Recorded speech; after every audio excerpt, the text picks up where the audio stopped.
और दर्शन जी आपका कि जो साहसिक कदम आप सबने उठाया है ये बहुत महत्वपूर्ण है।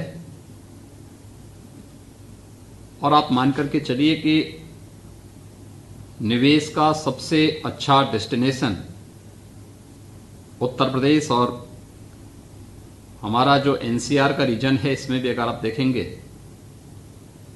तो नोएडा, ग्रेटर नोएडा, यमुना अथॉरिटी के साथ साथ प्रदेश के अन्य जो स्थल हैं उन सभी में हम लोगों ने इस प्रकार की संभावनाओं को आगे बढ़ाने के लिए कार्य किया है। और मैं हमेशा इस बात के लिए अपनी पूरी टीम से कहता हूं कि हमारी सबसे बड़ी सफलता इस बात पर है कि प्रदेश में आने वाला प्रत्येक निवेशक न केवल अपने को फिजिकली बल्कि अपने निवेश की दृष्टि से भी अपने आप को पूरी तरह सुरक्षित महसूस करे।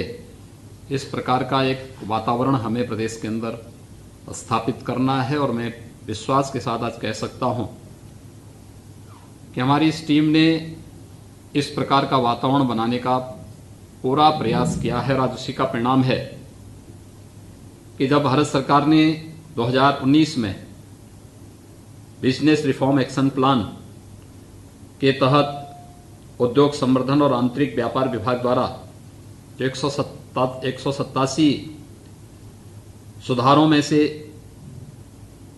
जो प्रक्रिया प्रारंभ की थी, उत्तर प्रदेश ने 186 सुधारों को प्रदेश के अंदर लागू किया। और ईज ऑफ डूइंग बिजनेस में मुझे याद है 2016 में उत्तर प्रदेश 14वें स्थान पे था, 2017 में 12वें स्थान पर, और आज ease of doing business ranking में देश के अंदर उत्तर प्रदेश दूसरे स्थान पर है।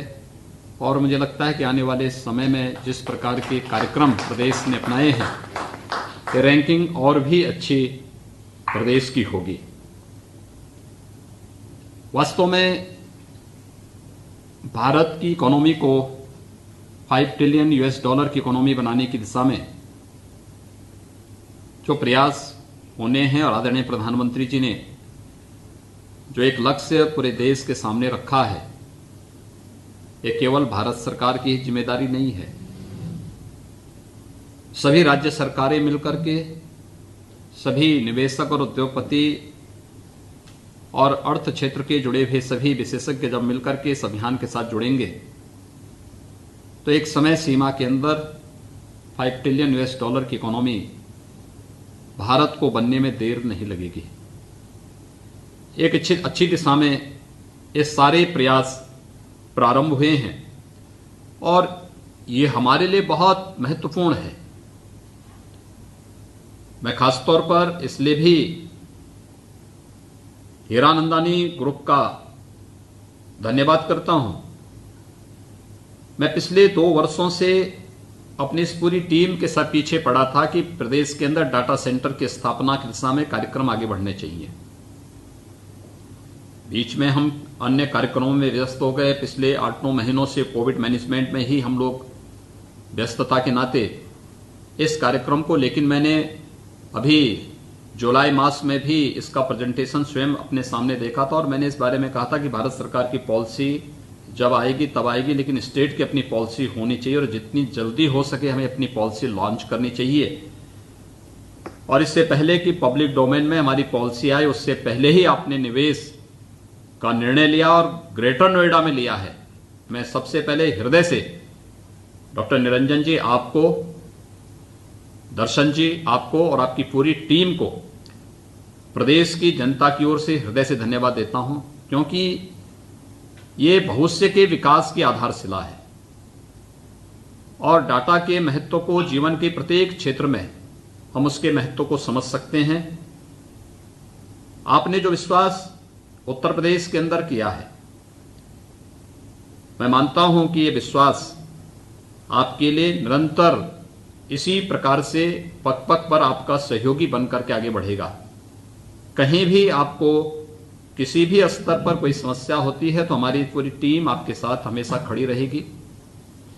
साथ ही अगर कहीं भी किसी भी स्तर पर फिर भी अड़चन दिखाई देती है तो मुख्यमंत्री कार्यालय सदैव उन सभी समस्याओं के समाधान करने के लिए आपके साथ में खड़ा है, क्योंकि हमें मालूम है कि प्रदेश के अंदर होने वाला एक एक निवेश न केवल भारत की इकोनॉमी को बल्कि प्रदेश के अंदर रोजगार की उन व्यापक संभावनाओं को भी आगे बढ़ाता है जो प्रत्येक चेहरे पर खुशहाली लाती है। आज आपने भूमि पूजन किया तो मैं आपके माताजी पिताजी के चेहरे पर खुशी देख रहा था, मुझे बहुत अच्छा लग रहा था। और वह इसलिए भी खुशी थी क्योंकि आपकी सफलता पर हर माँ बाप अपने पुत्र की सफलता पर खुश हो सकते हैं, उनको इसका पूरा अधिकार है। लेकिन ये खुशी वास्तव में केवल आपके लिए नहीं, उत्तर प्रदेश के 24 करोड़ लोगों के चेहरे की खुशी है। ये खुशी भारत के 135 करोड़ लोगों के चेहरे की खुशी है।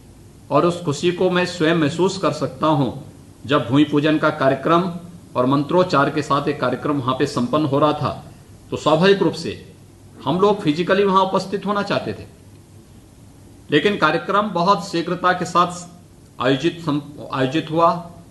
एक समय सीमा थी कि 24 से 29 के बीच में, इस दौरान कई अन्य कार्यक्रम हम लोगों के बाहर लगे हुए थे। उन कार्यक्रमों में व्यस्तता के नाते हम समय से ये कार्यक्रम दे नहीं पाए।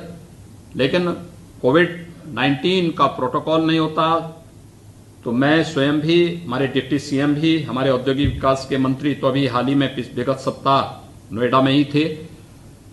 हम लोग स्वयं वहां उपस्थित होकर के इस कार्यक्रम को वहां पर आपके साथ और पूरा हीरानंदानी ग्रुप के साथ मिलकर के इस कार्यक्रम को आगे बढ़ाते।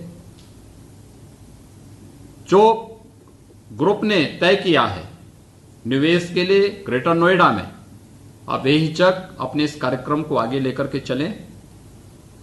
उत्तर प्रदेश शासन से जिस भी प्रकार के सहयोग की आपको आवश्यकता पड़ेगी, मुझे लगता है कि प्रदेश सरकार इसमें हर प्रकार से सहयोग करने को तैयार है। खासतौर पर ये उत्तर प्रदेश का तो पहला डाटा सेंटर है ही। आने वाले समय में जो ढेर सारी संभावनाओं को विकसित करने और उन संभावनाओं को आगे बढ़ाने का एक अवसर हमें इस डाटा सेंटर के माध्यम से प्राप्त हो रहा है।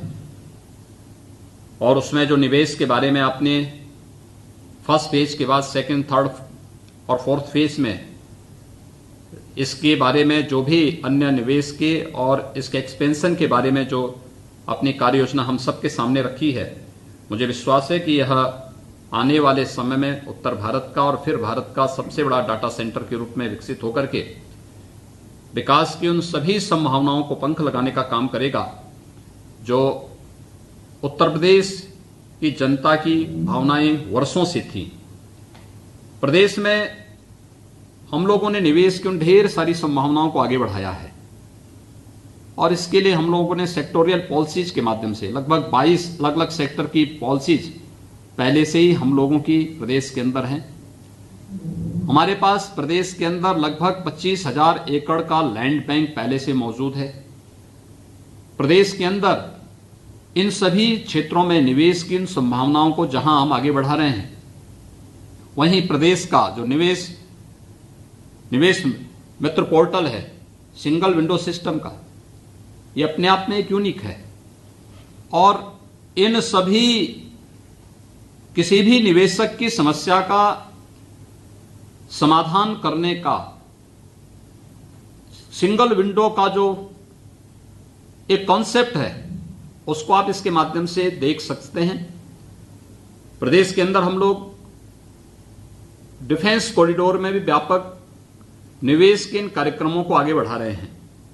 और फरवरी में प्रदेश के अंदर जो डिफेंस एक्सपो लखनऊ में आयोजित हुआ था, इसके बाद से लगभग 50,000 करोड़ रुपए से अधिक का निवेश के प्रस्ताव प्रदेश को प्राप्त हुए हैं। अभी मैं कोरोना कालखंड के अंदर ही देख रहा था कि प्रदेश के अंदर